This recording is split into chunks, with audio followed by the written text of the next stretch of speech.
Well, the opportunity is here. Obviously, the caption on this program or this particular breakout session starts with jobs, which I think is on everybody's mind. So I'll at least talk indirectly about jobs.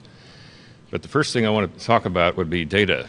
Yesterday, Ambassador Sadr Khan made mention of data is your friend. And so I added to that, well, he said in hard data. So I'll put some of my emphasis this morning on data and information, because data is just data until you turn it into something knowledgeable or actionable. So that means a lot about if you know where to find it and know how to use it. So as a matter of illustration, I thought I'd put this map of Wyoming up. I don't know how many provinces or states can actually do this trick, but it's 1 dot equals 1 person. Now, I had this done several years ago. So as kind of a geography teaching tool for the people in Wyoming, especially the 4th graders that came into my class, because they were usually studying about Wyoming situations. And contrary to popular opinion, yes, we are pretty well spread out all over the state, although we do tend to follow river basins at times. You can even see where the Union Pacific Railroad came across Wyoming initially and the towns that sprung up along the way. So we're kind of fond of saying that Wyoming is a state of high altitudes, low multitudes, and great attitudes. And I would point out that there is I don't know if you can see it from in the back, but there are 2 little dots right there. Well, here's Jackson Hole, here's Cheyenne way down at the bottom. Those of you that came from the energy section, here's the Powder River Basin up around Gillette. But this little pair of dots down here, you know what that is? No, it's not my farm. My farm is over here. No, it's the happiest couple in Wyoming. There's nobody around them, and figure it out. If they weren't happy, there wouldn't be 2 dots. Well, I digress. I go on and on. I also wanted to point out the fact that geography, even though we have our artificial designations of political and international boundaries, which are meaningful to us, I don't detract from that, but when it comes to understanding the impact of our geography on where we live, who we are, and how we interrelate, this is an excellent map to kind of point that out. It's a composite photograph taken from space with several things in it, like the bathymetry of the ocean, showing the elevations. You can see light intensity reflects population density. And, of course, in the Rocky Mountain region, all the way up and down the ridge from Alaska on down into Mexico, there's not nearly as many concentrations of light as there are in the rest of the country. And if you start to go around, you can go up to Fort McMurray, or you can go all the way down to, pick your favorite spot in the resort areas in Mexico City down here, the I-95 beltway that comes all along the East Coast. And it struck me one day in looking at that, where the Mississippi River is roughly in that area, that the Society for Keeping Everybody East of the Mississippi has been largely successful. Thank goodness. Yes, it is scheming, I know that. And because the governor of Alaska was complaining one day that my previous map didn't show Alaska on it, I said, okay, I'll rotate the globe a little bit. Now you can just about see it. Here's Prudhoe Bay way up here at the top. And that, in the process, brought in Hawaii. Then the governors of Samoa and Guam and the Marianas were a little bit upset, so I'll have to fix that someday. One of the worst things that ever happened in American foreign trade was the Smoot-Hawley Act enacted in 1930. When it was first enacted, or at least contemplated for enactment, it was anticipated that it was the best thing we could do to help save the agricultural industry in the United States. Trouble is, Congress got hold of it. And by the time they finished, they had a tariff on just about everything, and they had defined things down to the limits of whether or not a sprinkler head had enameled decoration on it as to whether or not it be subject to a tariff, and whether wool was either carded or waste as opposed to high quality. It was a mess, and consequently exports dropped by 66%. We've only been digging ourselves out of that gradually over the last several years. We're almost there. My family was in sugar beets for a while, and sugar beets were protected by a tariff on imported sugar. It was just going to ruin the industry. Well, they were so complacent in that, the corn industry caught up with them and developed high fructose corn syrup, which displaced a whole lot of that sugar beet sugar. You can't manipulate one part of the economy without paying attention to the intended or unintended consequences in other parts. And as soon as you manipulate the economy, whether by external tariffs or internal policies, you're going to have an impact on somebody, and typically it's the consumer. The consumer is the first one that is at risk, if you will, for complacency or the lack of competition, price especially. Because of the gracious hosting at the party the other night by a contingent from Mexico, I thought I'd use the illustration of data and how important it is and how you can get down to a granular level. Let's say we slapped a tariff on tequila. And Jalisco would probably wonder what in the world we were up to up here, but it's a way to kind of point out that there is a lot of data out there if you know where to get it and how to use it. So, for instance, if you have sipped tequila, I should say that. If you're tossing shots, you don't know how to drink tequila, right? If you have imbibed in the last 6 months, where are the states of highest consumption of tequila? Well, it's the darker reds, the oranges are a little less, the yellows. So we picked out a few states to kind of highlight that. But you can get down to a more granular level. You can go by county, and where Washington was all orange before, now you can see there's some spots where they just don't get into it nearly as well. Or you can go on down to the zip code level. Here we are around Seattle. Or even down to the census tract. Well, the illustration here is not so much about tequila, although now we know who would be affected if you slapped that tariff on. These are the people who would be most affected in terms of consumption.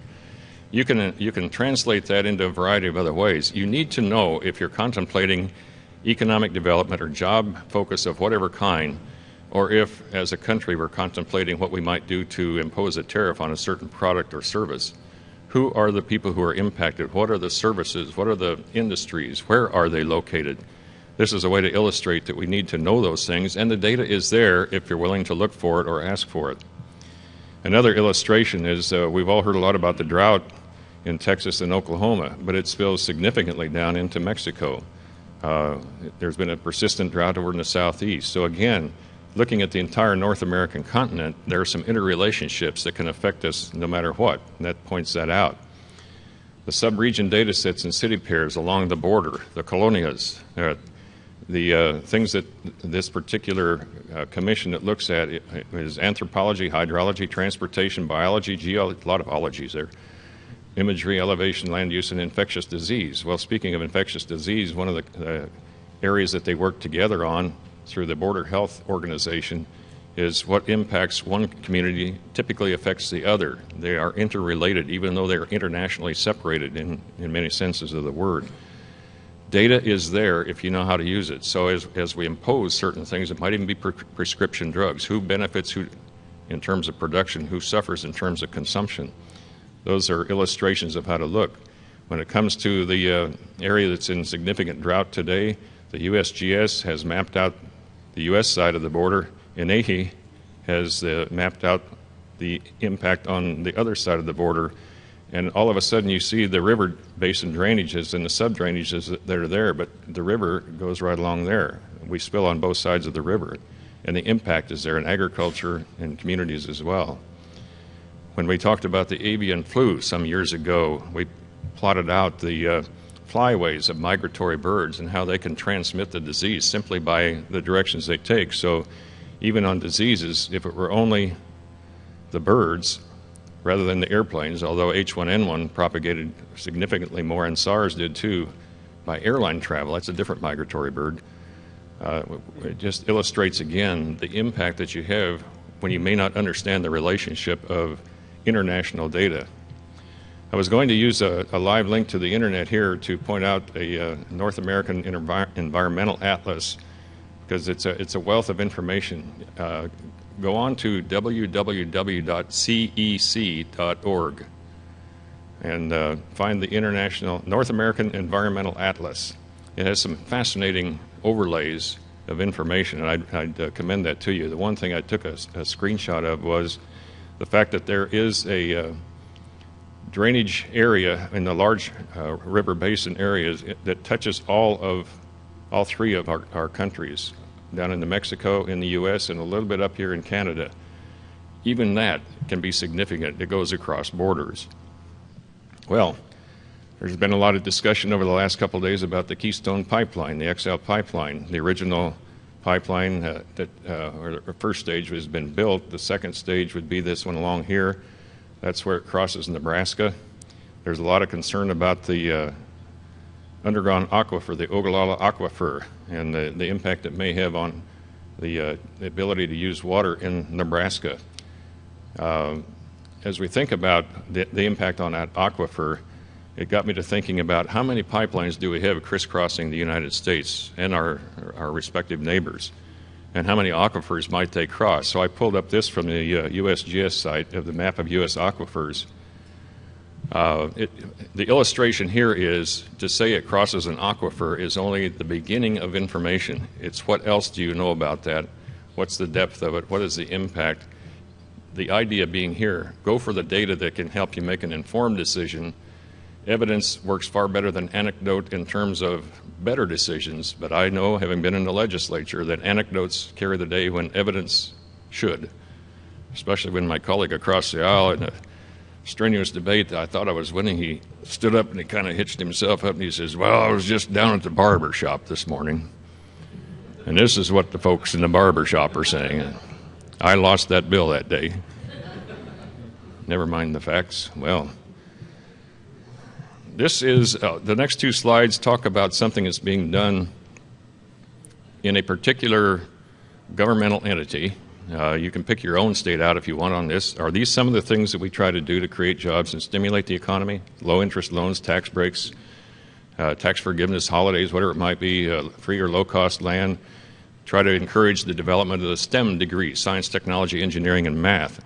Worker training, especially if there's been displaced workers, research and development funding, and then technology transfer into the public sector.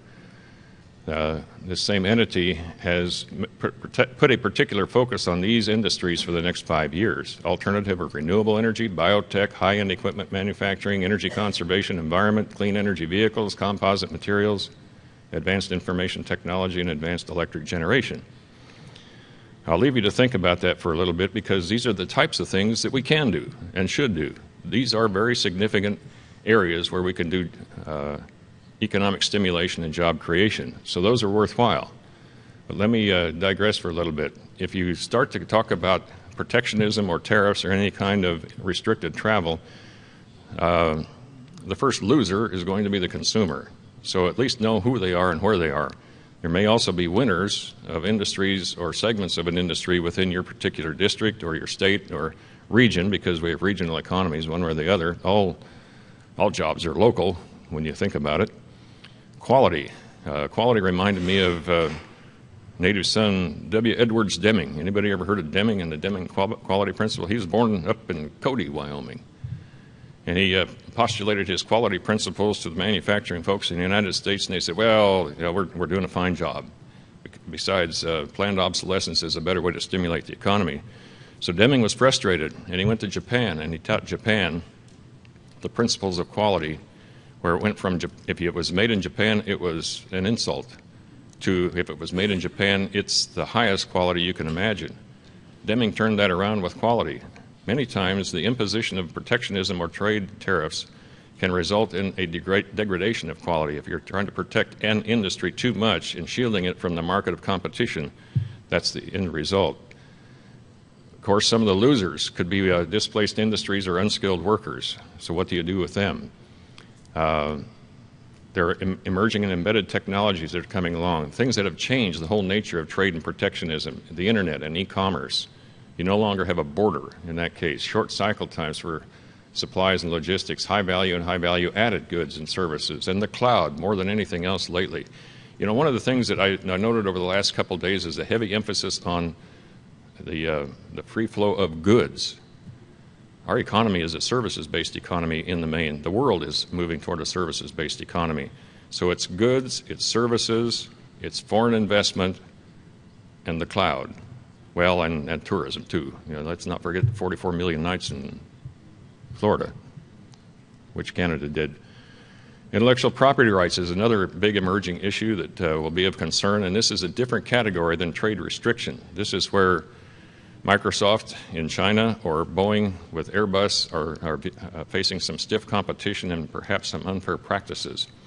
Microsoft, how many of you have your Tuesday update on your Microsoft Office? Are you aware of it? Microsoft updates it every Tuesday, whether you think you should or not. Well, they have a little device in there that says if you don't have a certified copy of Microsoft, it'll shut your software off. Well, they did that in China, and it was such an impact on the economy that China raised Cain, and so Microsoft withdrew the switch.